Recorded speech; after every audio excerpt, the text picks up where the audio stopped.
fellow students of plus 1 class. Our next chapter is biomolecules.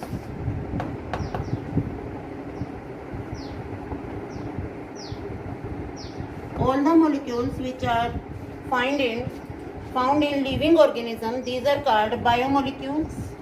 Then according to their size, these are micromolecule and macromolecule. Micromolecules and second is macromolecules.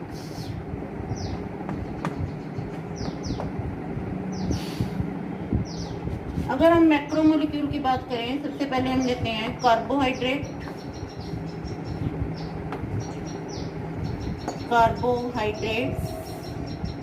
These carbohydrates, they are also called polysaccharide. Polysaccharides क्यों बोलते हैं? Poly means many, saccharides होता है which are sweet in taste. अब carbohydrate क्यों बोलते हैं? Carbon, hydrogen and oxygen. These are the hydrate of carbon. इनका जनरल फॉर्मूला है CnH2nOn. This is the general formula. तो कार्बोहाइड्रेट में अगर हम मेन बात करते हैं कार्बोहाइड्रेट की, प्लांट में जो रिजर्व कार्बोहाइड्रेट है वो है स्टार्च. प्लांट हमेशा स्टार्च बनाते हैं और एनिमल में है ग्लाइकोजन. तो अगर हम कार्बोहाइड्रेट की बात करें, बहुत सारे कार्बोहाइड्रेट हैं.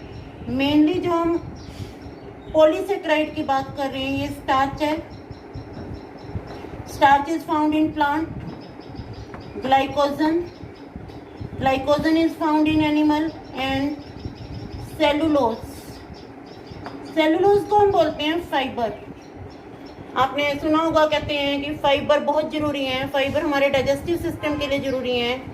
फाइबर हमारे डाइजेस्टिव सिस्टम की मूवमेंट के लिए जरूरी है. सेलुलोज को हम डाइजेस्ट नहीं कर पाते.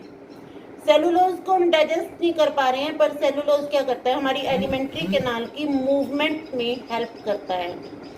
फाइबर जैसे आप सैलेड में ले रहे हैं, वो आपको फाइबर मिलेंगे. अगर आप फ्रूट खा रहे हैं तो आपको सैलेड मिलेगा. फिर आप जूस पी रहे हैं, जूस पीते हुए जो छलनी में रह जाता है वो फाइबर है, वो सेलुलोज है. इसको रफेज भी बोलते हैं. ये हमारे फूड का अमाउंट बढ़ाता है. आपने सपोज 500 ग्राम फूड लिया, 500 ग्राम में 200 ग्राम आपका सैलेड वगैरह है, उसमें कैलोरीज बहुत कम होती हैं, फाइबर ज़्यादा होता है. And fibre is very important for the movement of alimentary canal. अगर फाइबर की कमी होती है तो कॉन्स्टिपेशन हो जाती है.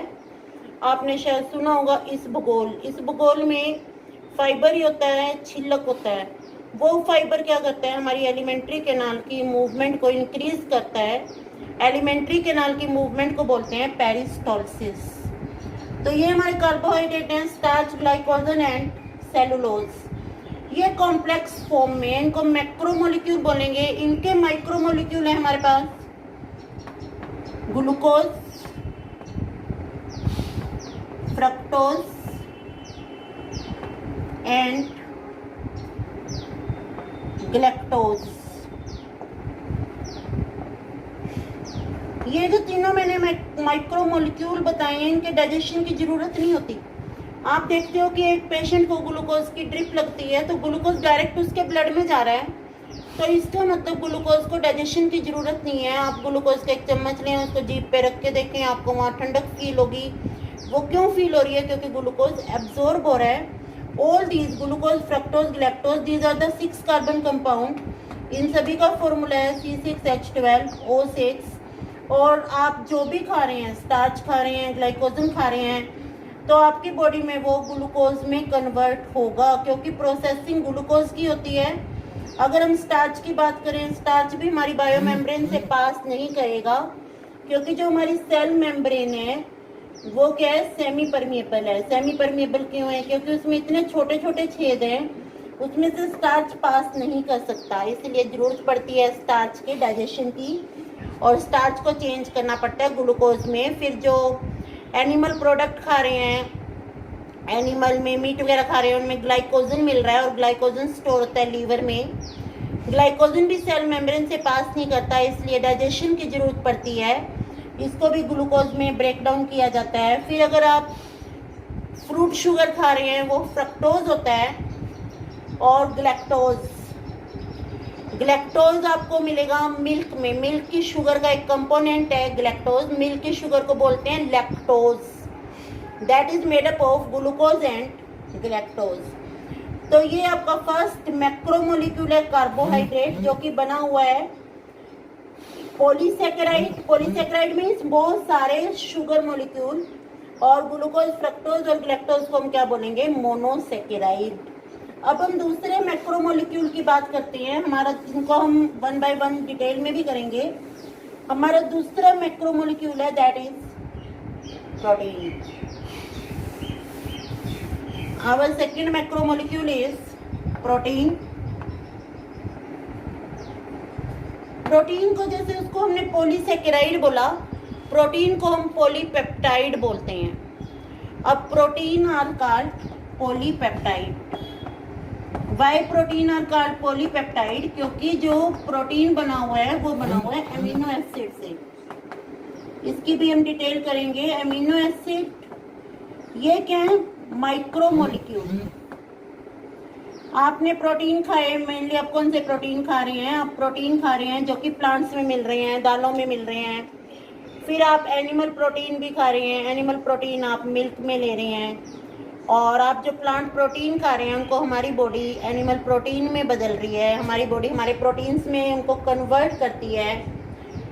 तो जो प्रोटीन है they can not pass through the cell, but amino acid they can pass through the cell. तो जो अमीनो एसिड हुए वो माइक्रोमोलिक्यूल हैं, और प्रोटीन है मैक्रोमोलिक्यूल। ये हमारा सेकंड था। और थर्ड हमारा है फैट। फैट को लिपिड भी बोलते हैं। फैट को मैक्रोमोलिक्यूल में रखते हैं, वो हम बाद में डिस्कस करेंगे जब फैट हम करेंगे कि फैट को क्यों रखते हैं मैक्रोमोलिक्यूल में। जैसे हमने उसमें पॉलीसेकेराइड बोला, पॉलीपेप्टाइड बोला, फैट को हम बोलते हैं ट्राइग्लिसराइड। ट्राइग्लिसराइड्स आपको नॉर्मल लैंग्वेज में जो आप तेल या घी खाते हैं दैट इज फैट। ट्राइग्लिसराइड क्यों बोलते हैं? Because this is made up of 3 molecules of fatty acid and 1 molecule of glycerol. So it is called triglyceride. Fat are called triglyceride. They are made up of 3 molecule of fatty acid, 1 molecule of glycerol. फिर अगर fat की बात करें, आपको लगता है कि तो बहुत छोटे स्ट्रक्चर हैं, ये भी हमारी सेल मेम्ब्रेन से पास नहीं कर सकते, तो इनको भी जरूरत पड़ती है डाइजेशन की। डाइजेशन के बाद ये चेंज हो जाती हैं फैटी एसिड और ग्लिसरॉल में, तभी ये सेल मेम्ब्रेन से पास करके हमारी सेल का हिस्सा बनते हैं। तो लास्ट में जो हम करेंगे फर्स्ट डिटेल मैक्रोमोलिक्यूल की करेंगे, जिसको हम बोलते हैं न्यूक्लिक एसिड।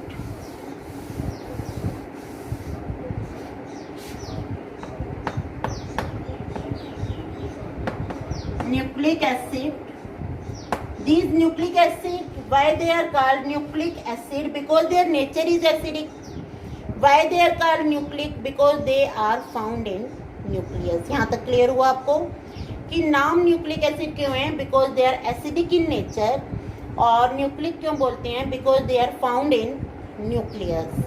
फिर nucleic acid they are of 2 type, DNA and RNA. इसको बोलते हैं हम deoxy ribo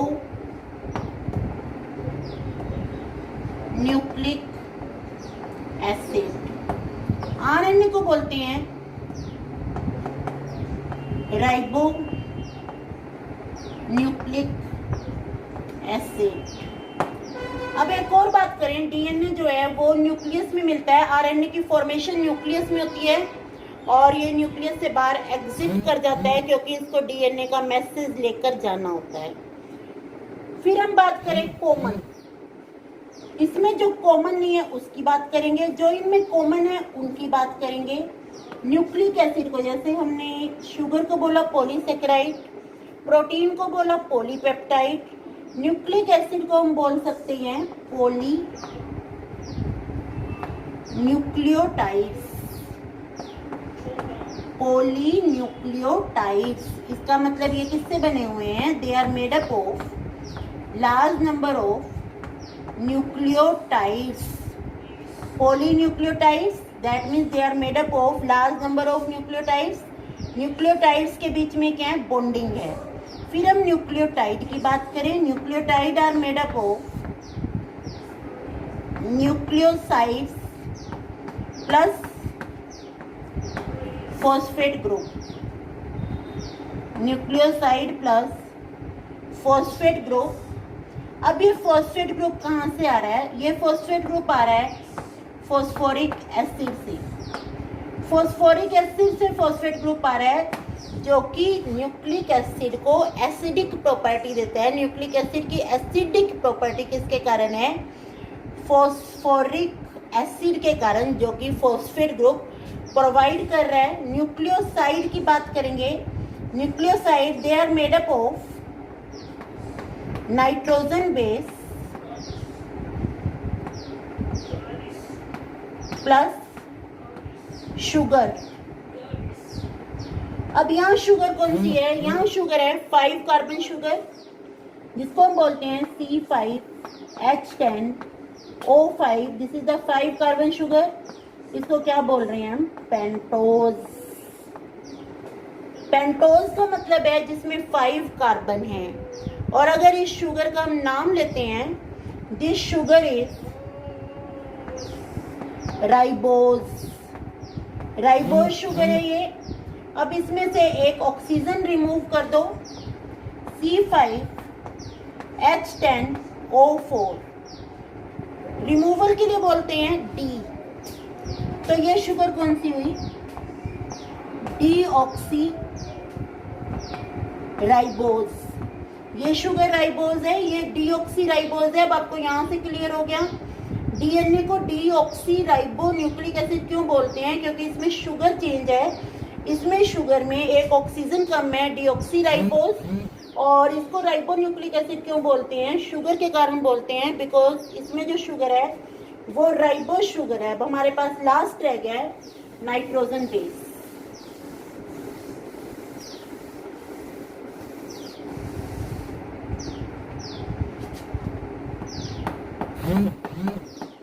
nitrogen base. Nitrogen base क्यों बोल रहे हैं? क्योंकि ये इनमें नाइट्रोजन प्रेजेंट है। These are the ringed compound. Nitrogen base they are of 2 type, purine and pyrimidine. Purine की बात करें, purine are double ring compound. Double ring compound है। Pyrimidine they are single ring compound. फिर purine की बात करें, type of purine 2 है हमारे पास, adenine and guanine. These are 2 purine, adenine and guanine. Pyrimidine की बात करें, ये हमारे पास है थाइमीन। अगर आपको याद नहीं होता तो आप याद कर सकते हैं, इसमें वाई है, इसमें भी वाई है। साइटोसिन। एक थर्ड और है यूरासिल। फिर यहाँ पे आपको फिर याद करना है, purine they are the double ring compound, they are adenine and guanine. Pyrimidine are single ring compound, thymine, cytosine and uracil. And this uracil it is found only in RNA. This is very important. In thymine it is found in DNA. ये फिर एक difference है। और यहाँ मैं आपको बता दूं, यहाँ एक इम्पोर्टेंट पॉइंट है नीट पॉइंट ऑफ व्यू से, thymine is more stable as compare to uracil. इसीलिए अगर हम डीएनए और आरएनए की बात करते हैं, आरएनए भी कई जगह जेनेटिक मटेरियल होता है, कुछ वायरस में जेनेटिक मटेरियल होता है, जैसे एड्स वायरस है उसमें आरएनए जेनेटिक मटेरियल है। जिन वायरस में म्यूटेशन ज़्यादा होती है, जल्दी जल्दी बदल जाते हैं, उनमें आरएनए जेनेटिक मटेरियल होता है। फिर अगर हम बात करते हैं डीएनए की, डीएनए को जेनेटिक मटेरियल क्यों बोलते हैं? Because DNA is more stable. अब स्टेबिलिटी में आपने 2 चीज़ें देखी, एक जो इसमें शुगर है वो डीऑक्सी राइबोज है जिसके कारण ये ज़्यादा स्टेबल है। सेकंड, अगर हम नाइट्रोजन बेस की बात करें, इसमें यूरासिल की जगह थाइमिन है। थाइमिन के कारण भी ये बहुत ज़्यादा स्टेबल है। अगर हम अब रिवाइज करें, first nucleotide are made up of nucleoside and sugar. Sugar जो है that is pentose sugar, ribose and deoxyribose. फिर जो नाइट्रोजन बेस हैं वो प्यूरिन और पैरिमिडीन है। अब यहाँ से अगर आप पीछे की तरफ जाते हैं, नाइट्रोजन बेस में अगर शुगर को ऐड कर देते हैं तो क्या बन जाएगा? न्यूक्लियोसाइड। कैसे बनेगा देखो,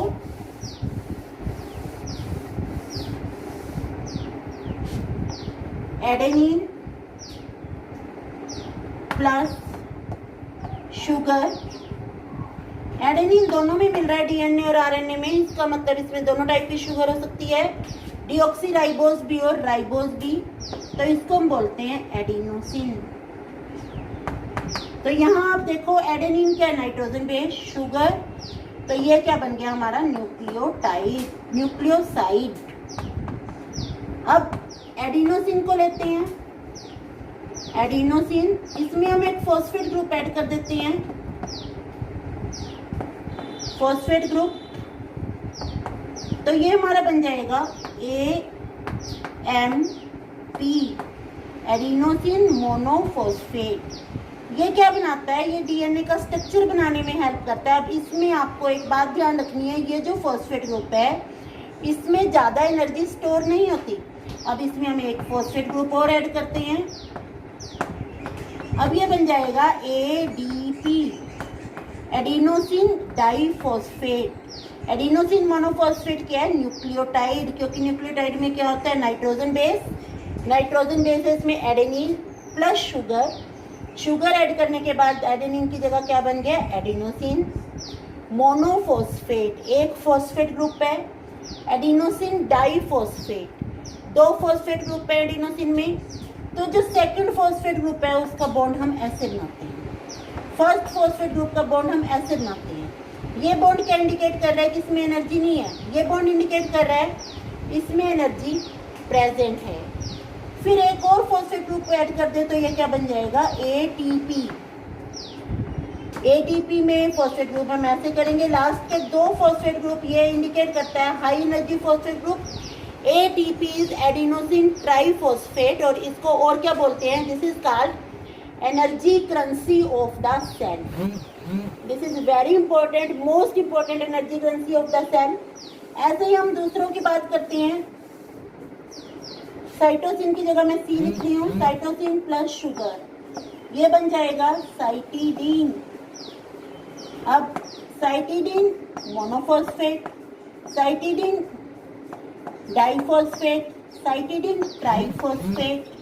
अब थर्ड हम बात करते हैं guanine, guanine plus sugar, guanosine, guanosine.